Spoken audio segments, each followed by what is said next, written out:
मंगलम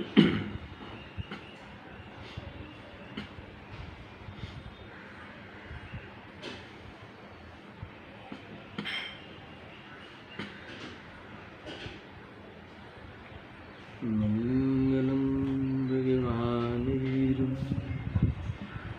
मंगलम गावत्यागणि मंगलम कुंदकुंडारी जय धर्मस्तु मंगलम सर्वमंगलमांगल्यं सर्वकल्याणकारकं प्रधानं सर्वधर्माणैनं जयतु शमशम्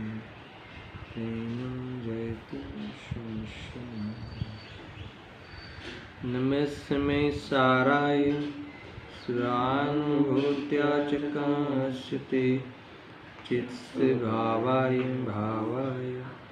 सर्वे भावान्तरमुचिरे आत्मरूपयनुपमयदिव्यते याहि लक्ष्य भवसीदुतरो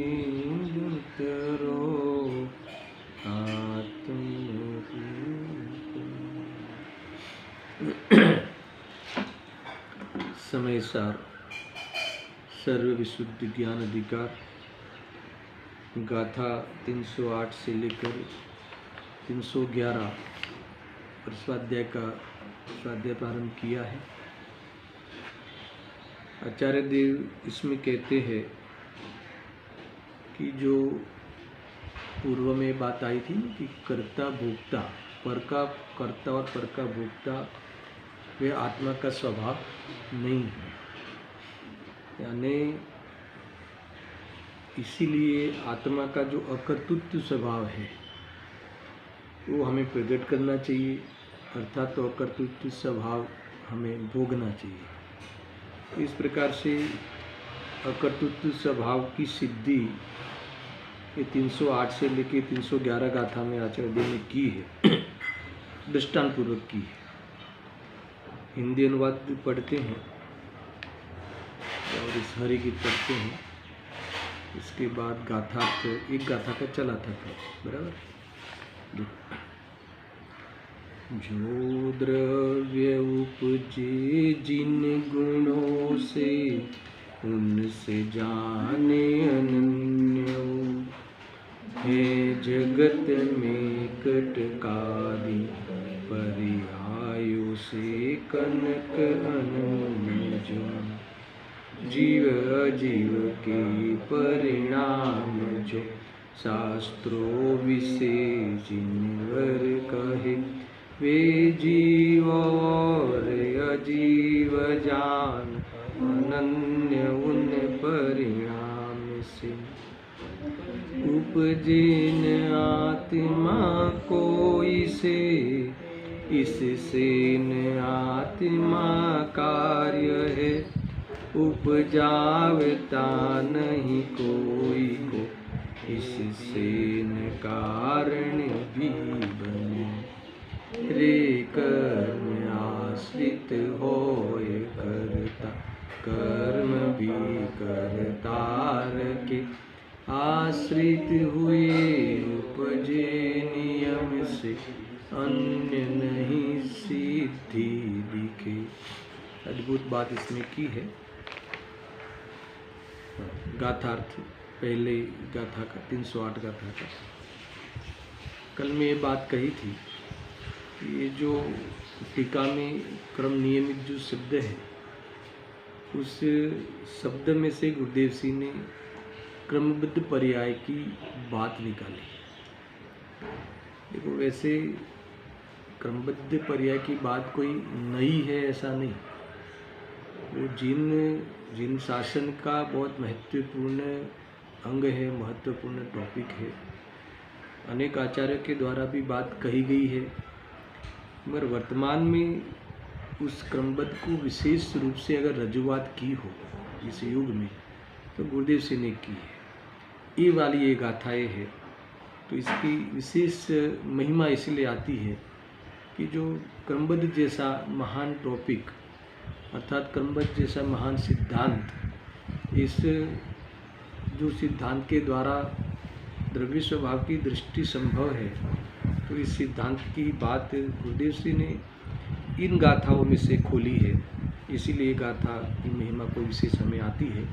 पहले गाथा पढ़ेंगे, फिर टीका में उसकी विशेष चर्चा करेंगे। देखो, जो द्रव्य जिन गुणों से उत्पन्न होता है, उन गुणों से अनन्य जानो। जैसे जगत में कड़ा इत्यादि पर्यायों से सुवर्ण अनन्य है, वैसे देखो मेन तो अकर्ता सिद्ध करना है ना, तो पर का तो अकर्ता है ही, मगर वो अपनी पर्याय का करता है। तो ये बात, हर द्रव्य अपनी अपनी पर्याय का कर्ता होता है। जब ये बात की हम सिद्धि करेंगे तो अन्य द्रव्य की पर्याय का कर्ता बनने का जो हमारा गलत जो मतलब है अथवा गलत मान्यता है, वो मान्यता छूट सकती है। जब ये सिद्धि हो जाए कि हर द्रव्य, हर आत्मा क्या, हर द्रव्य अपनी पर्याय को स्वयं करता है, अपनी पर्याय रूप उपजता है, अर्थात अपनी पर्याय को करता हुआ वह प्राप्त होता है विश्व में। जब ये ख्याल में आवे तो हमारा सारा अहंकार है परद्रव्य के करने का या चिंता है कि कोई हमारा आके करे, वो सब छूट जाए। वही तो वास्तव में सुकून है, वही तो वास्तव में निराकुलता है, वही तो अकर्तापना स्वभाव का स्वाद है। ये सब बातें हमें समझनी चाहिए। कल इसका खुलासा विशेष रूप से हुआ है, फिर भी एक सामान्य चर्चा करते हुए आगे बढ़ते हैं। देखो, जो द्रव्य जिन गुणों से, यहाँ जो गुण शब्द का प्रयोग किया है वहाँ हमें पर्याय लेना है। कल इसका खुलासा हुआ था। तो जो द्रव्य जिन गुणों से उत्पन्न होता है, तो उत्पन्न होता है वाली बात, द्रव्य उत्पन्न होता है वाली बात थोड़ी गले नहीं उतरती है। तो ये भी कल बताया था कि उत्पन्न होता है, हमने यही सुन रखा है ना कि द्रव्य तो त्रिकाल है, ध्रुव है, न उत्पन्न होता है न विनष्ट होता है। तो ये बात सही है, वो द्रव्यांश की बात है। उस द्रव्य का जो स्वभाव है, तो हर द्रव्य त्रिकाल ही होता है, त्रिकाली ही होता है, ध्रुव ही होता है। तो कभी नष्ट नहीं होता, कभी उत्पन्न नहीं होता। मगर वह द्रव्य, वही द्रव्य हर समय नई नई पर्याय रूप उत्पन्न होता है, अर्थात इसमें बदलाव आता है। समझ में आ रही? हर द्रव्य कैसे उपजता है, यहाँ उत्पन्न होता है, इसका सीधा अर्थ ये लेना है कि हर द्रव्य नई नई पर्याय रूप परिणमता है। तो उत्पन्न होता है शब्द क्यों लिखा? क्योंकि उसमें वो नयापन दिखता है। वह द्रव्य कोई न कोई पर्याय को लेके नया जीवन को प्राप्त होता है। तो ऐसा है कि वो द्रव्य कोई नया आ गया, ऐसा नहीं है। मतलब नया नए नए कार्य को लेकर अपना नया नया स्वरूप को अथवा नए नए परिणमन को प्राप्त होता है, इतना ही कहना है। देखो ऐसा है, जिन गुणों से, जो द्रव्य जिन गुणों से उत्पन्न होता है, उन गुणों से अर्थात उन पर्यायों से अनन्य जानो। अनन्य जानो यानी तन्मय जानो, अभिन्न जानो। हर पर्याय में द्रव्य उतरता है, ऐसा समझो। क्योंकि ये बात थोड़ी जो प्योर अध्यात्म सुनते हैं और जो इसमें अपेक्षा नहीं समझती, अध्यात्म सुनते हैं इसका अर्थ ये नहीं है कि वो पर्याय को नहीं मानना। समझ में आया ना? मगर अध्यात्म में अतिरेक हो जावे, उसे ये बात फिर पसंद नहीं पड़ती। क्योंकि हर द्रव्य उन पर्यायों के द्वारा अथवा हर समय हर पर्याय के द्वारा, कोई न कोई पर्याय के द्वारा उत्पन्न होता है। यानी द्रव्य पर्याय को ग्रहण करता है, हर समय नई नई पर्याय को ग्रहण करता है और नया नया दिखता है ना। उस पर्याय की ओर से, पर्याय के चश्मे से देखे तो नया नया दिखता है, मगर द्रव्य तो वो का वो है, मगर उस कार्य की ओर से देखे तो नया जीवन को प्राप्त होता है।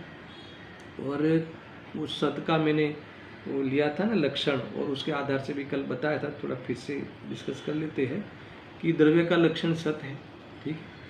और सत का लक्षण क्या है?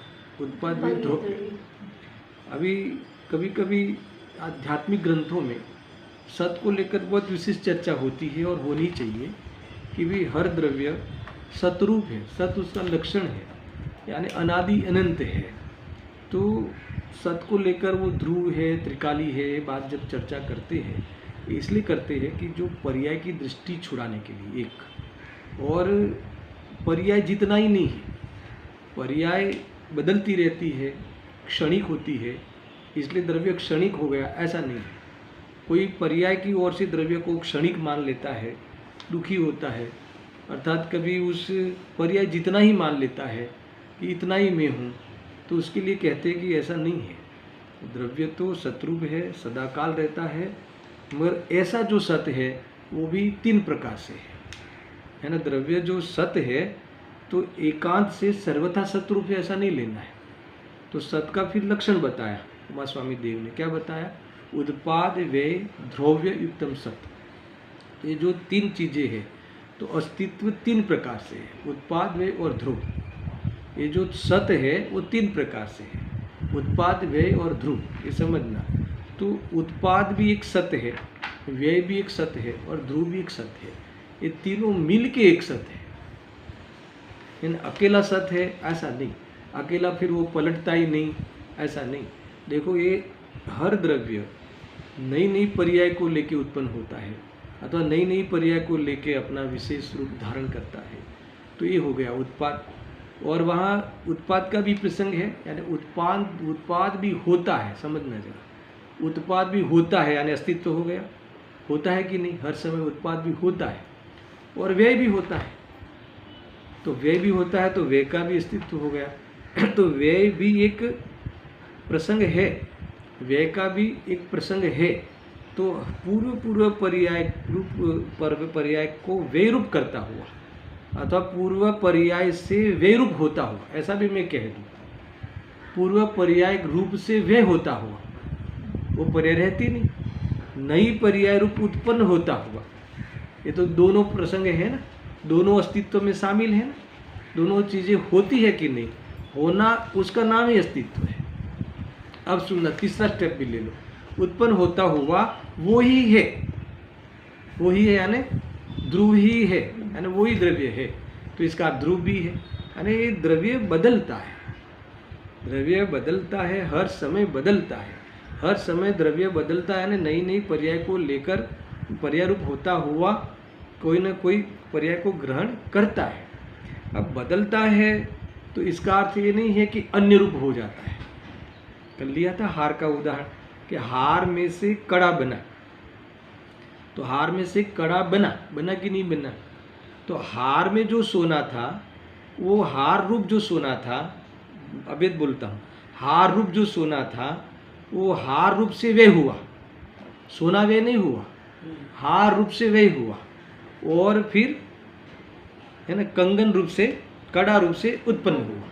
तो कड़ा रूप से उत्पन्न हुआ तो वो जो कड़ा, जो सुवर्ण में हार में जो सोना था वो कड़ा में आया कि नहीं आया? ऐसा वहाँ थंब जावे और कड़ा बने ऐसा नहीं होता, वो बनेगा ही नहीं। अगर थंबेगा तो हार में ही थंबेगा, और फिर जब कड़ा बनेगा तो कड़े रूप सोना होता है ना। सोने का कड़ा, ये थोड़ा भेद कथन है। सोना कड़ा बन गया है ना, मिट्टी मटका बन गई, समझ में आया ना। मिट्टी ने अपने को मटका बना लिया, कड़ा, सोने ने अपने को कड़ा बना लिया। तो उस कड़े में सोना उतरता है, वही सोना है कि जो हार में था, दूसरा नहीं है।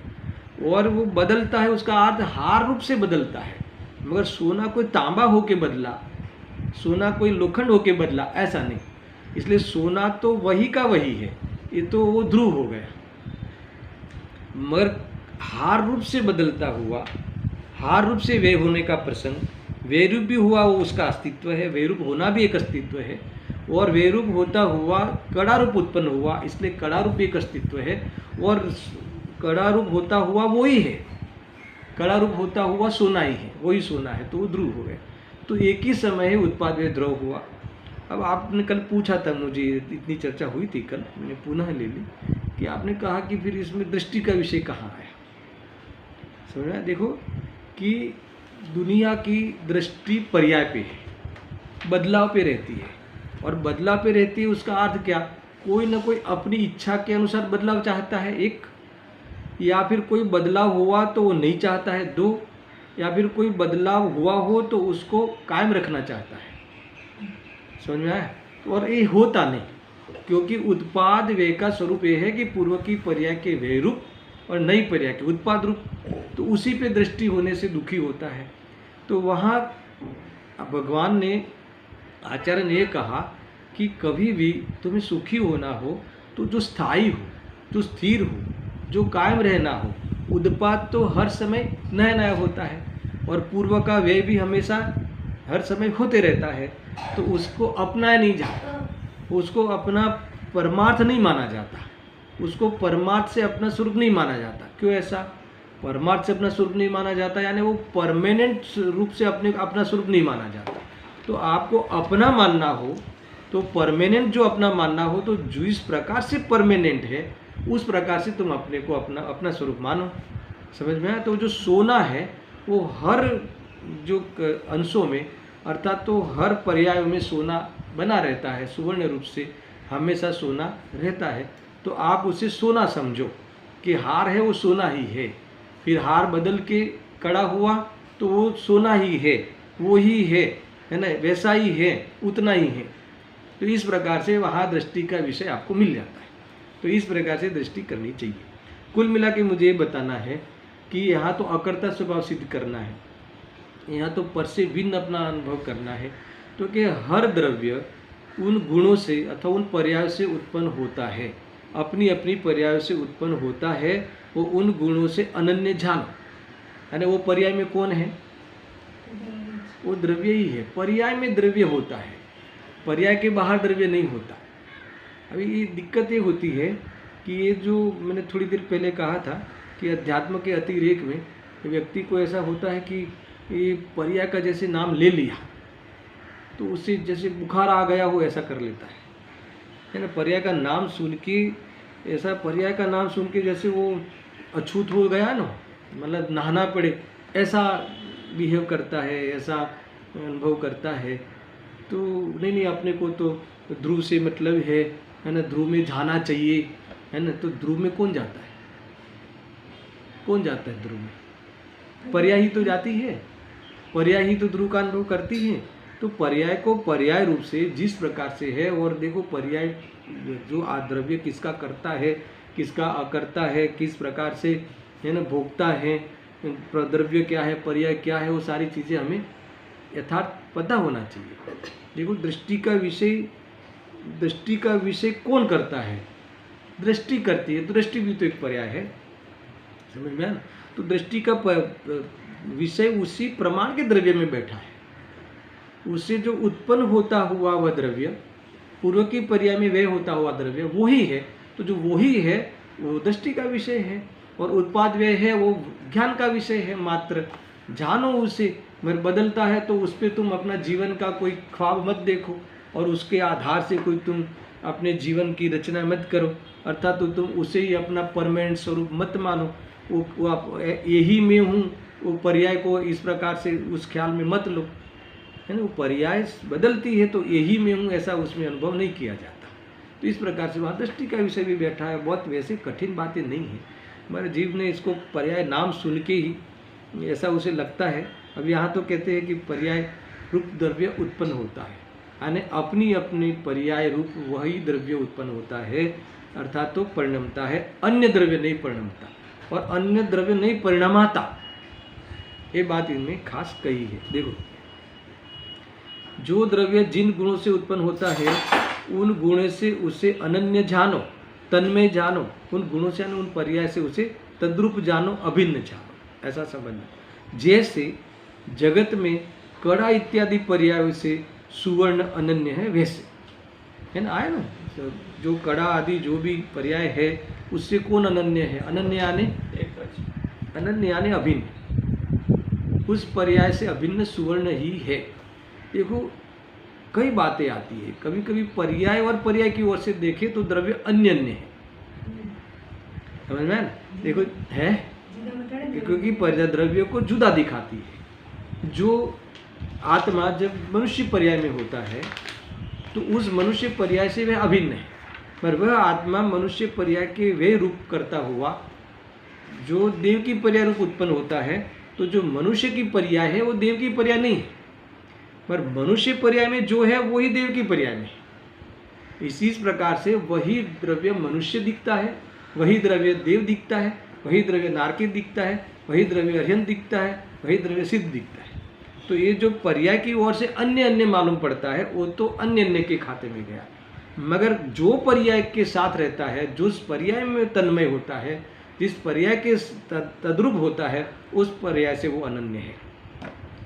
अनन्य यानी उस रूप वो परिणमता है, उस रूप उत्पन्न होता है, उस पर्याय को वो ही करता है, दूसरा कोई नहीं करता। उस पर्याय रूप वो ही परिणमता है परिणाम की ओर से देखे तो, और वही द्रव्य को अपरिणामी की ओर से देखे तो क्या पर्याय भले उस रूप उत्पन्न हुआ और पूर्व पर्याय रूप व्यय हुआ, तो द्रव्य तो वही का वही है, तो उस रूप से वो अपरिणामी हो गया। और नए नए पर्याय रूप उत्पन्न स्वयं होता है, ये इसलिए जानना है कि दूसरा कोई नहीं परिणमता, वो स्वयं परिणमता है, और उससे तो उसके अस्तित्व की सिद्धि होती है कि उत्पन्न हुआ वाला द्रव्य वही है, जो वे रूप हुआ वही है, तो उसकी सत्ता और अस्तित्व हमें मालूम पड़ता है। इसलिए सारी चिंता मिट गई। पर्याय बदले तो रड़ना नहीं है, डरना नहीं है। समझ में आया कि नहीं? क्यों?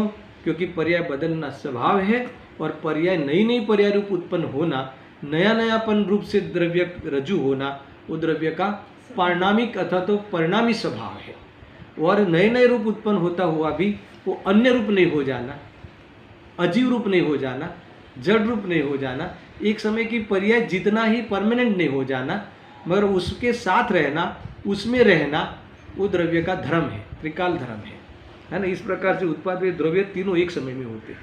कितनी जबरदस्त बात है। देखो कि एक प्रकार से ये जो पर्याय से एलर्जी मत करो, द्रव्य और पर्याय दोनों एक वस्तु के दो पड़खे हैं। द्रव्य और पर्याय दोनों अविनाभावी है, अविनाभावी है। द्रव्य के बिना पर्याय नहीं होती और पर्याय के बिना द्रव्य नहीं होता। जैसे ये जो है ना, जो ये क्या है, करतल, कर, ये करतल, तल है ना, तल, कर यानी हाथ, और नहीं करतल ध्वनि से सबको है ना आकार करो, तो करतल की ध्वनि ऐसा, तो ये हो गया करतल, और ये हो गया कर पृष्ठ।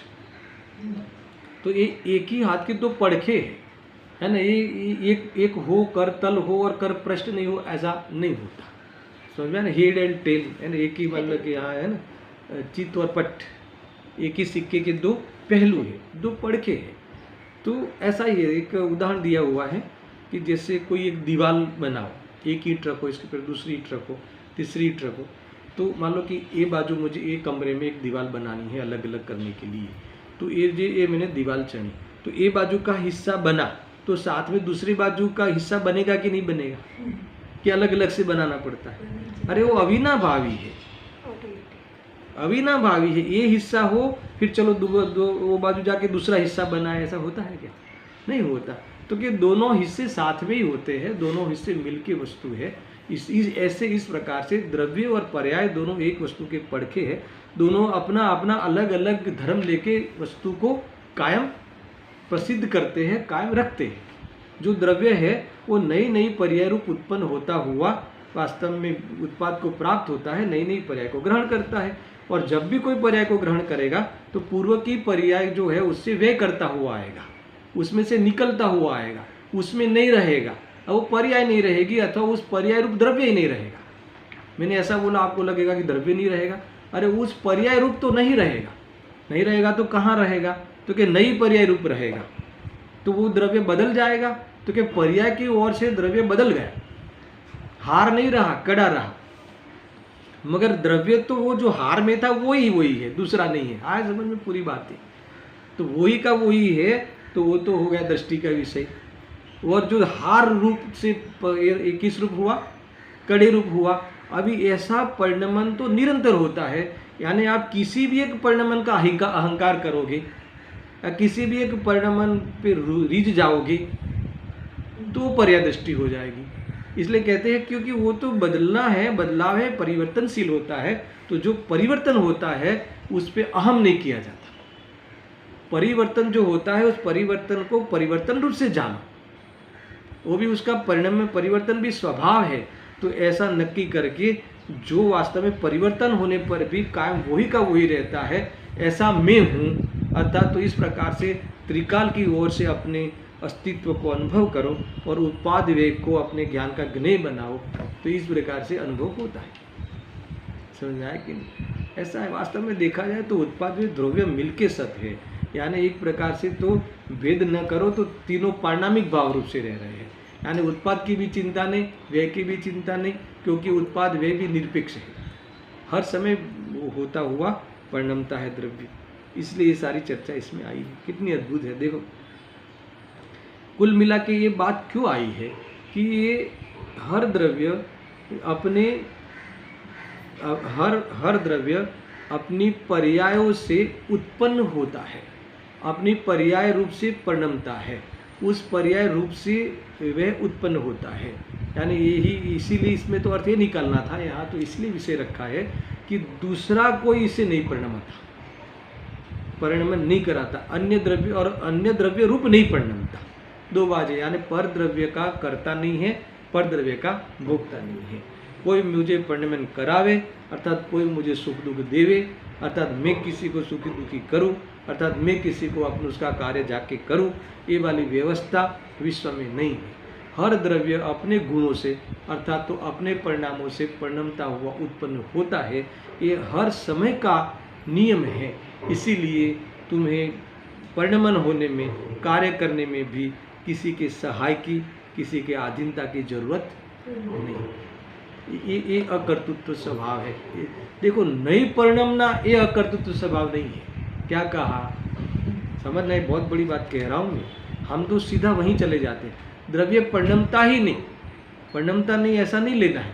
द्रव्य तो परिणमता हुआ है, द्रव्य अन्य रूप नहीं परिणमता, ये एक तो अकर्तृत्व। अकर्तृत्व स्वभाव यानी दूसरे रूप नहीं परिणमता और अपने परिणमन करने के लिए दूसरे पदार्थ की जरूरत नहीं है, ये इसका अकर्तृत्व स्वभाव। अब समझ में आया? अब सुनना, अब अपनी पर्याय के लिए तो कुछ करना पड़ेगा ना, तो कहना अपनी पर्याय के लिए भी विकल्प मत करो, है ना। मुझे राग छोड़ना है कि मुझे सम्यक दर्शन लाना है, तो कोई ना कोई पर्याय के विषय ठीक है, तुम्हें राग में भाव आते हैं, वो सब ठीक है, मगर तुम कोई अपनी इच्छा से राग को ले आओ, अपनी इच्छा से राग को हटा दो, तो तुम्हारा परिणमन तुम्हारी इच्छा के अधीन हो जाएगा, तब भी तो वो सही नहीं हुआ, वो पर्याय दृष्टि होगी। इच्छा होना अलग है, वह इच्छा से मैं कर दूंगा ऐसा मानना मिथ्यात्व है। तो ऐसा क्यों? क्योंकि जैसे अपने ही पर्याय भी अपनी हर समय, सुनना बराबर, कि हर समय अपना द्रव्य भी नई नई पर्याय रूप उत्पन्न होता हुआ रहता है और पूर्व की पर्याय का व्यय करता हुआ रहता है यानी होता है, यानी ऐसा अस्तित्व है। इसीलिए हमें अपनी पर्याय को भी आगे पीछे करना या अपनी पर्याय को कोई पहले हटा देना या कोई जल्दी जल्दी सम्यक दृष्टि ला देना, ऐसा नहीं। देखो, ये जो गाथाएं लिखी गई है ना, वो अकर्ता स्वभाव को बताने के लिए लिखी है कि तुम तो दूसरे की पर्याय का कर्तृत्व तो तुम्हारे है ही नहीं, और अपनी पर्याय भी अपने स्वकाल में, तो अपने द्रव्य में वो होने का सामर्थ्य है, वो द्रव्य को उस रूप परिणमन होने का, हर समय नई नई पर्याय रूप उत्पन्न होने का उसका त्रिकाल स्वभाव है। क्या कहा? पूर्व की पर्याय से वैरूप होता हुआ, पूर्व की पर्याय से वैरूप भी होना, ये भी एक अस्तित्व है। होना हुआ ना, और नई पर्याय रूप उत्पन्न हुआ उसी समय में, और नई पर्याय रूप उत्पन्न होता हुआ वही है। तो उत्पाद में द्रव्य इस प्रकार से सत्य है। इसीलिए तुम्हें अपने त्रिकाल सत्य में भी कुछ नहीं करना है, और जो क्षणिक सत्य, जो हमेशा क्षणिक सत्य के रूप में भी द्रव्य विद्यमान है, विराजमान है, उसमें भी तुम्हें कोई विकल्प नहीं करना। क्या नहीं करना है? हम क्या करते हैं? नहीं, हम पर्याय को करते हैं। हम पर्याय को करते हैं कि विकल्प करते हैं। हम ए पर्याय को ऐसा कर दे, ए पर्याय को ऐसा कर दे, तो ऐसा विकल्प का कोई अर्थ नहीं है। कुल मिला के सारा जिनागम निर्विकल्प होने के लिए है, सारा जिनागम निर्विकल्प करने के लिए प्रेरणा दे रहा है। कई बातें आने वाली है, मैं आगे पढ़ने वाला हूँ। तो विकल्प भी अपने काल में, हाँ अपने काल में ही जाएगा, तो तुम क्या करो, है ना। ये बुद्धि सम्यक कर लो, स्वभाव का अनुभव कर लो, जैसा स्वभाव है ऐसा आपने अभिप्राय स्वीकार कर लो। ये होने वाला है क्रम में ही, मगर होगा तब ऐसे ही होगा, ऐसे ही होगा ऐसा है। देखो इसीलिए आपको लगे कि फिर क्या करना क्या नहीं करना, तो इसीलिए क्रमबद्ध वाली बात कहीं ना कहीं इसमें छिपी हुई दिखती है, तो आगे आने वाली है, इसलिए मैं यहाँ इस बात को विशेष नहीं खोलता। इस प्रकार से 308 नंबर की गाथा में आचार्य देव ने कहा, वस्तु का वह स्वरूप बता दिया कि जो भी द्रव्य है अपने निज गुण अथवा अपने गुणों से उत्पन्न होता हुआ अथवा अपने गुणों से उत्पन्न होता है, अपने गुणों से यानी अपने पर्यायों से उत्पन्न होता है, हर समय नई नई पर्यायों से उत्पन्न होता है यानी परिणमता है। इसीलिए उस द्रव्य को किससे अनन्य जानो, अपने उन गुणों से अर्थात उन पर्यायों से अनन्य जानो, अभिन्न जानो। जैसे कैसे, जो कटक आदि पर्यायों से सुवर्ण यानी सोना, वहाँ वो अनन्य है, अभिन्न है। इसीलिए हर पर्याय में वो सोना बहता है, हर पर्याय में सोना उतरता है, हर पर्याय में द्रव्य उतरता है, हर द्रव्य में वो पारणामिक भाव पाया जाता है, बहता है, वहाँ जिंदा रहता है। स्वीकार करो, किस बात की चिंता। पर्याय में द्रव्य उतरता है, पर्याय में द्रव्य व्यापता है, वो द्रव्य रूप परिणमता है। वो हार में सोना है, वो सोना, वो हार और सोना अथवा वो कटक, उदाहरण तो कटक ले लो, कड़ा ले लो, कड़ा और सोना अनन्य है। थोड़ी देर पहले कहा ना कि किसका कड़ा है, सोने का कड़ा, तो इसमें थोड़ा भेद हो गया। सोने का कड़ा तो दो चीजें होगी, सोना और कड़ा, दो चीजें हैं क्या, वस्तु एक है, एक वस्तु में दो दृष्टिकोण है, एक वस्तु में दो पहलू है, एक वस्तु में दो पड़खे हैं, सोना और कड़ा। तो ये भेद कथन है, वास्तव में ऐसा नहीं है। सोने का कड़ा नहीं, सोना कड़ा हो गया, सोना कड़ा बन गया। अभी इतना अभेद कथन बोलने के व्यवहार में नहीं चलता, समझ में आया ना। मगर देखो अभेद कथन चलने लायक है, वहाँ चलता है कि आपके पास इनके घर, हमारे संधि के घर कितना सोना होगा, कितना सोना होगा, तो कि 100 किलो सोना होगा। तो ये सोना अभेद रूप से है, मगर सोना किस रूप में होगा, तो अनेक गहने के रूप में होगा। वो उस गहने से वो सोना अनन्य है, भिन्न भिन्न नहीं होता। जैसे आपने एक कड़ा, एक सोना का कोई लगड़ी ले गए और उसमें आपने 10 प्रकार के कंगन बनाए, है ना। अब आपने तो एक लगड़ी दे दी 10 तोला की, और आपने एक एक तोले की 10 कंगन बना दी, और दूसरे दिन सोना लेने गए, अपने कंगन लेने गए, तो उसने आपको 10 कंगन दे दी। फिर आपको होगी भी हमारा सोना लाओ, तो क्या सोना कंगन हो गया, तो आपको चिंता होती है। सोना बदल गया यानी तांबा हो गया, पित्तल हो गया। अरे सोना तो सोना ही रहा, मगर सोना जो बाजूबंद के रूप में था, लगड़ी के रूप में था, वो लगड़ी के रूप से व्यय हुआ, व्यय का प्रसंग हुआ, यानी व्यय भी अस्तित्व है, और व्यय होते हुए फिर इस 10 कंगन रूप में हो गया। तो 10 कंगन रूप से इस प्रकार से सोना उसमें पाया जाएगा। अगर वो कंगन सोने में, वो कंगन में वो सोना नहीं आएगा, वहाँ थम जाएगा, तो कंगन कैसे बनेगा, क्योंकि कंगन जो है वो सोना कंगन बन जाता है, समझ आया ना। यानी सोना कहो कि कंगन कहो, वो एक ही है। थोड़ा कठिन पड़ रहा है क्या, वो सरल है, मगर आनंद वाली बात है इसका कि जीव कहीं नहीं मरता, जीव कहीं नहीं खोता, जीव कहीं किसी अन्य रूप होता नहीं, अन्य रूप परिणमता नहीं। नई नई पर्याय रूप स्वयं ही परिणमता है, स्वयं ही उत्पन्न होता है, स्वयं ही उस रूप हो जाता है। अब कोई कहे पर्याय रूप हो जाता है, अरे उस पर्याय में पूरी तरह से, पूरी ताकत से, पूरी संपत्ति के साथ व्याप्ता है, वो अपना अंश है। समझ में आया कि नहीं, देखना आना चाहिए। पर कोई कहे कि पर्याय रूप हो गया, इसे ऐसा कौन कह रहा है, वो तो बताना है कि वो पर्याय रूप से व्यय भी वही, व्यय रूप वही हो जाता है, वो द्रव्य का व्यय हो जाता है। द्रव्य क्या नहीं, द्रव्य का व्यय होता है, उस पर्याय रूप द्रव्य का व्यय हो जाता है, उस पर्याय रूप नहीं रहता द्रव्य, और नई पर्याय रूप उत्पन्न होता है। इसलिए जो हमेशा रहता है जिस ओर से, इस ओर से देखना, वो द्रव्यार्थिकने का विषय है। और जो हमेशा बदलते रहता है उस ओर से देखना पर्यार्थिकने का विषय है। तो पर्यार्थिकने की ओर से देख के बदलना है, ये बताना है कि वो द्रव्य अपनी अपनी पर्याय रूप से परिणमता हुआ उत्पन्न होता है अथवा उत्पन्न होता हुआ परिणमता है। इसका अर्थ ये लेना है कि दूसरे की जरूरत नहीं है, अपना कोई उसे अपना कार्य करावे, परिणमन करावे, ऐसा नहीं है। इसलिए द्रव्य स्वयं अकर्ता है। यही द्रव्य की प्रामाणिकता है, स्वयं करता है, इसीलिए अकर्ता है। और दूसरा ये बताया ना, अन्य रूप नहीं हो जाता इसलिए अकर्ता है। कई बातें हैं भाई, इसलिए आपको एकांत से नहीं, हमें तो वो ध्रुव वाला ध्रुव तो ध्रुव वाला है ना, वो ध्रुव वाला है, उसी की बात करते हैं। द्रव्य तो वास्तव में परिणामी ही द्रव्य होता है ना। परिणामी, अपरिणामी, परिणामी और परिणाम, तीन शब्द में बहुत दिक्कत हो जाती है। तो द्रव्य तो परिणामी होता है और उसका जो उत्पाद व्यय है उसका अंश है। समझ में आया? कौन सा अंश है? परिणाम रूप अंश है। और अपरिणामी भी उसका ध्रुव रूप अंश है।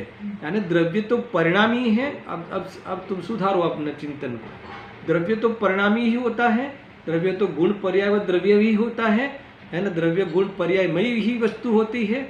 उसमें जो उत्पाद व्यय है वो उस द्रव्य का परिणाम वाला अंश है ना। उस द्रव्य का कालवर्ती अंश है, वो परिणाम है, उत्पाद व्यय रूप है।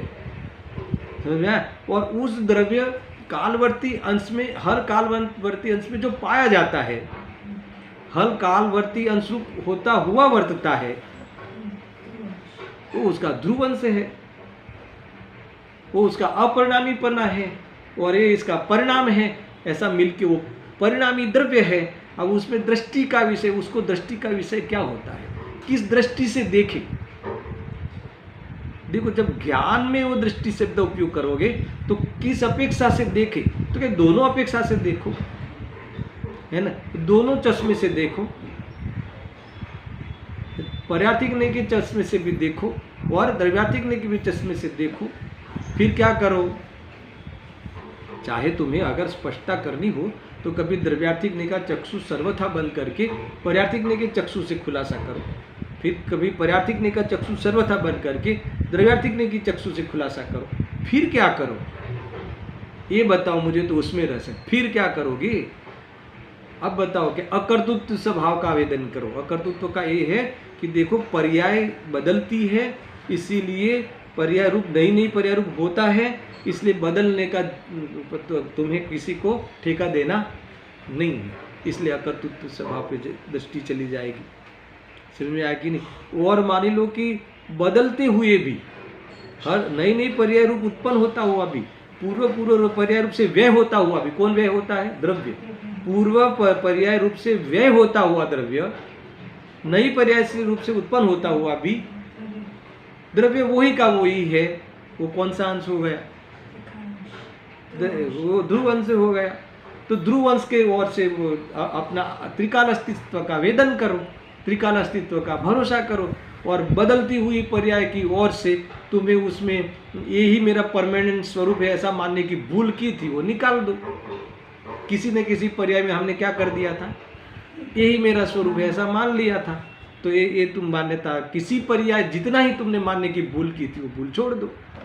और उस पर्याय को किसी के द्वारा होती थी, कर्म की मेहरबानी थी, ऐसा भी तुम कर्तृत्व जो था, कर्ता कर्म का अज्ञान था, कोई करे, कोई मैं मुझे भोगे या मैं किसी को भोगूं, ये सारा कर्ता भोक्ता का ज्ञान मिटा दो। तो अकर्तृत्व स्वभाव का अनुभव होगा, यानी निर्विकल्प हो जाना ही आत्मा का धर्म है, निरपराध कार्य है, वो पुरुषार्थ, ऐसा समझना चाहिए। तो इस प्रकार से कौन सी गाथा हमने खुलासा बन ली? 308। अब सुनना, बात ये चल रही है कि अकर्तृत्व स्वभाव की सिद्धि करनी है। अब इसमें पहली 308 नंबर की गाथा में इतनी रजुआत कर दी कि जो भी द्रव्य है वह अपनी पर्यायों से उत्पन्न होता है और उन पर्यायों से वो अनन्य जानो, यानी वो परिणाम का कर्ता स्वयं है और कोई नहीं। एक सिद्धि की। अब सुनो दूसरी गाथा, यानी 309, जीव और अजीव की। सुनना बराबर से। जीव और अजीव के जो परिणाम सूत्र में बताए हैं, सूत्र में यानी शास्त्र में, उन परिणामों से उस जीव अथवा अजीव को अनन्य जानो, सेपरेट लिख दिया। क्या कहते हैं कि जीव और अजीव, जनरली जीव और अजीव यानी जीव और जीव सिवाय के बाकी के सब द्रव्य ले लेंगे। सब द्रव्य क्या कहते हैं, जो परिणाम सूत्र में बताए हैं, उनके जो परिणाम यानी उनके जो कार्य जो सूत्र में यानी शास्त्र में बताए हैं, उन परिणामों से, उन कार्यों से उस जीव अथवा अजीव वही द्रव्य को तुम अनन्य जानो, अभिन्न जानो। समझ में आया? कोई किसी को किसी में मत जानो, किसी द्रव्य का कार्य किसी द्रव्य से मत मानो, इतना कहना है। क्योंकि वही द्रव्य अपने अपने कार्य से अनन्य है, अभिन्न है, ऐसा ऐसे समझना चाहिए। बहुत अद्भुत बात की है। देखो ऐसा है ना कि अपने परिणाम को प्राप्त हुआ वही द्रव्य उत्पन्न होता है, दूसरा उत्पन्न नहीं होता। यही बात इसमें पुनः उन्होंने और दृढ़ कराई, क्योंकि वो अपने पर्याय से अनन्य है, अपनी अपनी पर्याय से तादात्म्य है। ये बात यहाँ की, उस रूप वही होता है, तादात्म्य यानी उस रूप वही द्रव्य होता है, चाहे जीव हो या जीव सिवाय के बाकी के सारे अजीव हो, सब वही द्रव्य उत्पन्न होता है। देखो यहाँ जो है ना कि जीव और अजीव की भिन्नता भेद ज्ञान करानी है, मूल बात ही है। बाकी अजीव अजीव में भी आप ले सकते हो, गुरुदेव जी ने तो हर जगह ये बात को उतारी है। जो अजीव अजीव में भी हर अजीव यानी हर पुद्गल अपनी पर्याय को करता हुआ प्रकट होता है, उत्पन्न होता है। इसीलिए इस बात को लेकर गुरुदेव जी ने कहा कि देखो जीव तो गाड़ी चला सकता नहीं, पर पेट्रोल भी गाड़ी को नहीं चला सकता। क्या कहा, गाड़ी जीव से नहीं चलती तो पेट्रोल से तो चलती है, तो क्या पेट्रोल से भी नहीं चलती, क्योंकि ये कानून हर द्रव्य अपनी पर्याय से उत्पन्न होता हुआ अथवा अपनी पर्यायों से स्वयं उत्पन्न होता है, अथवा अपनी पर्याय रूप होता हुआ वो स्वयं परिणमता है। यानी पेट्रोल अपनी पर्याय से उत्पन्न होता हुआ वो पुद्गल उस रूप स्वयं परिणमता है, और गाड़ी अपने रूप स्वयं परिणमती है। इसमें पेट्रोल और गाड़ी चलावे अथवा इंजन को चालू करे ऐसा होता ही नहीं। ये बातें गुरुदेव जी ने नहीं ले आए यानी खोली, ये ऐसा है। एक और उदाहरण देते हैं। देखो जीव तो, अब मैंने मकान बनाया, सुनना उदाहरण बहुत बढ़िया है कि मैंने मकान बनाया, तो यहाँ कहते हैं कि जीव ने क्या उत्पन्न किया, मकान उत्पन्न किया ना, तो जीव ने क्या उत्पन्न किया, आप बताओ इसमें। हाँ, जीव ने मैंने मकान बनाया ऐसे अहंकार रूप, ऐसे अज्ञान रूप परिणमता हुआ उत्पन्न हुआ, और जो पुद्गल है वो पुद्गल मकान रूप परिणमता हुआ उत्पन्न हुआ। समझ में आया? तो मकान बनाया ही नहीं, मकान रूप परिणमता ही नहीं, मकान पुद्गल को मकान रूप करने का सामर्थ्य आत्मा में है ही नहीं, पर मैंने बनाया ऐसे परिणाम में वह द्रव्य व्याप्त है। समझा ना? उसका करता है अज्ञान से उसका करता है। खरेखर देखा जाए तो वहाँ विज्ञान का करता है, वो बात दूसरी बात है। ऐसी बात यहाँ लेनी है। देखो मैंने मकान बनाया, जीव ने क्या उत्पन्न किया, क्या कहते हैं मकान उत्पन्न किया कि मैंने मकान बनाया ऐसा अज्ञान उत्पन्न किया। देखो उसमें आत्मा का अस्तित्व कहाँ है, आत्मा का अस्तित्व कहाँ है? मैंने मकान को उत्पन्न किया ऐसे अहंकार में आत्मा, वहाँ आत्मा का अस्तित्व है, पर मकान में आत्मा का अस्तित्व नहीं, और मकान में आत्मा का अस्तित्व नहीं है, मकान का आत्मा में अस्तित्व नहीं, क्योंकि आत्मा किस रूप उत्पन्न हुआ, उसका उत्पाद रूप अस्तित्व क्या है, अज्ञान रूप उत्पन्न हुआ, तो वो आत्मा का अस्तित्व है। और पूर्व की जो कोई मान्यता है उसका वे रूप वो हुआ है, और वो ही आत्मा है। तो यहाँ ये बात जबरदस्त है। आप हर चीज़ में देखो, आपने रोटी बनाई, आपने भोजन बनाया भोजन बनाने का कार्य किसने किया, तो आपने क्या किया, भोजन बनाने का अहंकार रूप कार्य किया, तो भोजन बनाने के अहंकार रूप आत्मा उत्पन्न हुआ, उस रूप परिणमता हुआ आत्मा वहाँ अनन्य है, भोजन से तो सर्वथा भिन्न है। और भोजन रूप कौन उत्पन्न हुआ, भोजन का कार्य किसने किया? तो परमाणु ने स्वयं अपने भोजन रूप कार्य से उत्पन्न होता हुआ उससे अनन्य है, आत्मा से तो अनन्य नहीं है। इस प्रकार से कहा कि जीव हो और अजीव हो, वो अपने अपने परिणामों से अनन्य है। ये बातें यहाँ कही। क्योंकि तीसरी गाथा ले लो, क्योंकि किसी से भी उत्पन्न नहीं हुआ, इसीलिए वह आत्मा किसी का कार्य नहीं है, और किसी को उत्पन्न नहीं करता, इसीलिए वह किसी का कारण भी नहीं है। देखो ये कौन सी गाथा चल रही है? कर्ता कर्म का जो अज्ञान है वो छुड़ाना है, आत्मा के अकर्तृत्व स्वभाव का की सिद्धि करनी है कि आत्मा पर का कर्ता भोक्ता नहीं है और पर आत्मा का कर्ता भोक्ता नहीं है। इसलिए देखो तीसरी गाथा में वही ताकत बताई। क्या कहा? कि किसी से भी उत्पन्न नहीं हुआ, इसलिए वह आत्मा किसी का कार्य नहीं है, और उत्पन्न नहीं करता, और किसी को उत्पन्न नहीं करता, इसलिए वह किसी का कारण भी नहीं। देखो मेरे आत्मा ने किसी ने बनाया नहीं, इसलिए मैं किसी का कार्य नहीं, और मेरे आत्मा ने किसी को बनाया नहीं, इसलिए मैं किसी का कारण नहीं हूँ। तो मैं किसका कारण हूँ? तो कि मैं एक ज्ञान का और अज्ञानवश राग का है ना, उसका तो करता हूँ, मगर मेरे राग का कर्ता भी पर है और मेरे ज्ञान का कर्ता कोई और गुरु है, ऐसा नहीं है। अज्ञानवश रागादि का करता हूँ, और परमार्थ से देखा जाए तो मैं अपने ज्ञान का करता हूँ, मगर पर का करता नहीं हूँ। और ये रागादि का और ये ज्ञानादि वो कार्य मेरा है और मैं इसका करता हूँ, मगर मैं पर का, रोटी का, राग का करता तो हूँ। रोटी मैंने बनाई ऐसा अज्ञान का करता तो जीव है, अगर रोटी बनाई उसका ज्ञान का करता तो जीव है, पर रोटी का करता जीव नहीं है। यानी रोटी का वो न कारण है और अपने अज्ञान का और अपने ज्ञान का कारण अन्य कोई नहीं है। ऐसा इस प्रकार से कारण कार्य दो द्रव्य के बीच में घटित नहीं होता। ये तीसरी गाथा का सार है। तो चौथी गाथा का सार लेता हूँ, कल मुझे टीका खोलनी है। देखो, नियम से, कर्म के आश्रय से, देखो ये अज्ञान चल रहा है ना, मैं करूँ, हूँ करूँ, ये अज्ञान से जैम सटक नो बार, सटक नहीं सकट, ऐसा है ना, बार, हाँ, सकट नो बार जैम स्वान।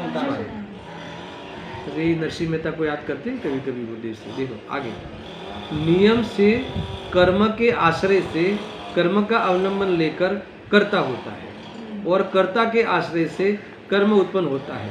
अन्य किसी भी प्रकार से कर्ता कर्म की सिद्धि नहीं देखी जाती। कोई भी तुम्हारे तरफ से विकल्प नहीं रखते। क्या कहते हैं? नियम से, कर्म के आश्रय से, आश्रय का क्या लेना है? कारण। कर्म के कारण उस द्रव्य को कर्ता कहते हैं। यह परिणामत सह कर्ता। इस व्यक्ति का को पिता क्यों कहते हैं? पुत्र के कारण पिता कहते हैं। तो आत्मा को कर्ता क्यों कहते हैं? उस कर्म के, कर्म यानी द्रव्य कर्म नहीं, कर्म यानी कार्य, उस कार्य जिसके साथ वो अनन्य है, उस कार्य के कारण उसी के द्रव्य को कर्ता कहते हैं। और उस कर्ता के कारण, अब सुनना और आगे पढ़ते हैं, कर्म के आश्रय से कर्ता होता है, यानी कर्ता कहा जाता है। और कर्ता के आश्रय से, कर्ता के कारण, अर्थात कर्ता ने जो कार्य किया उस कार्य को उस कर्ता का कर्म कह देते। मैंने जो कार्य किया उसका नाम कर्म क्यों पड़ा? मेरे कारण उसका नाम कर्म पड़ा, और उस कर्म का कर्ता कौन है? वो मैं परिणामा हूँ, इसलिए उस कर्म के कारण मेरा नाम कर्ता पड़ा। मैं उस कर्म का करता हूँ जिस कर्म से रूप हूँ मैं परिणमता हूँ। उस कर्म के कारण, कर्म से मेरा नाम कर्ता पड़ा, और मेरे कारण मैं कर्ता हो, उसके कारण उसका नाम कर्म पड़ा।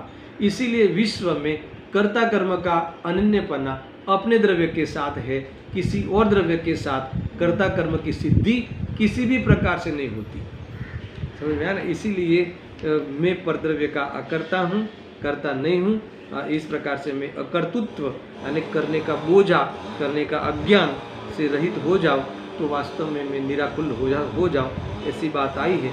अभी इस चार गाथा को लेकर जो टीका में खुलासा किया है आचार्य देव ने, और वहाँ क्रमबद्ध पर्याय को लेकर जो गुरुदेव ने जो विशेष भाव बताए हैं, वो सारी चर्चा में कल टीका के आधार से करूँगा।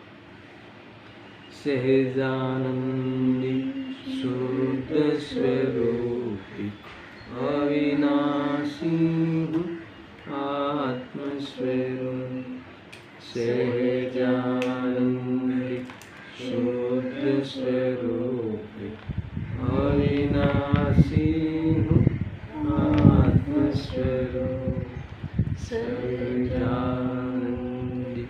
शुद्ध स्वरूपी अविनाशी हूँ आत्मस्वरूप।